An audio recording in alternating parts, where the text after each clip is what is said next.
Hello बच्चों, आइए इस प्रश्न को पढ़ते हैं। सही विकल्प का चयन कीजिए। घर्षण के विरुद्ध किसी वस्तु द्वारा कृत कार्य सदैव उस वस्तु की गतिज ऊर्जा में अथवा स्थितिज ऊर्जा में क्षति को दर्शाता है। आइए इस प्रश्न की मुख्य अवधारणा की चर्चा करें। मुख्य अवधारणा,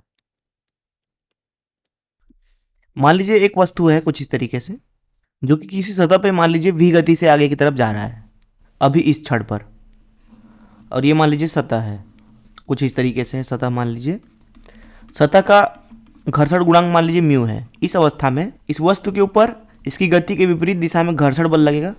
इस घर्षण बल की वजह से इसको पीछे की तरफ त्वरण मिलेगा। अगर इस त्वरण का मान लिखना चाहें तो यह हो जाएगा F/m। हमने मान लिया कि वस्तु का जो द्रव्यमान है वो m है। यहाँ पर इस घर्षण बल का मान है म्यू एम जी, इसलिए आपको त्वरण मिलेगा म्यू गुणे जी के बराबर। इस त्वरण की वजह से आप यहाँ पे देख सकते हैं कि वस्तु की जो गति है वो लगातार कम होती जाएगी।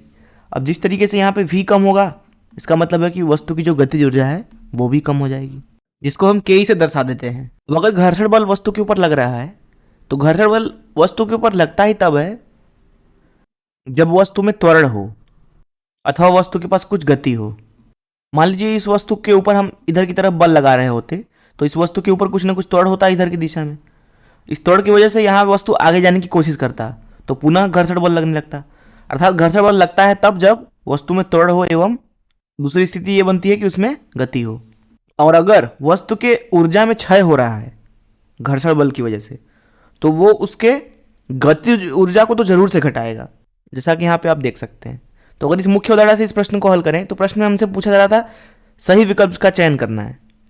बोला जा रहा है कि घर्षण बल के विरुद्ध किसी वस्तु द्वारा जो कृत कार्य होता है वो सदैव ही वस्तु की गतिज ऊर्जा या स्थिति ऊर्जा में क्षति को दर्शाता है। तो अगर हम सदैव स्थिति के बारे में बात करें तो वस्तु की गतिज ऊर्जा में क्षय को वो दर्शाएगा।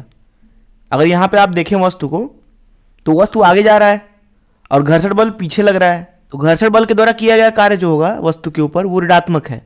अर्थात जो भी यहाँ पे वस्तु के ऊर्जा में क्षय हो रहा है वो घर्षण बल की वजह से हो रहा है और वह उसकी गतिज ऊर्जा में क्षय को दर्शा रहा है। तो यहाँ पे सही विकल्प होगा गतिज ऊर्जा। मैं आशा करता हूँ कि आपको इस प्रश्न का हल जरूर समझ में आया होगा। धन्यवाद।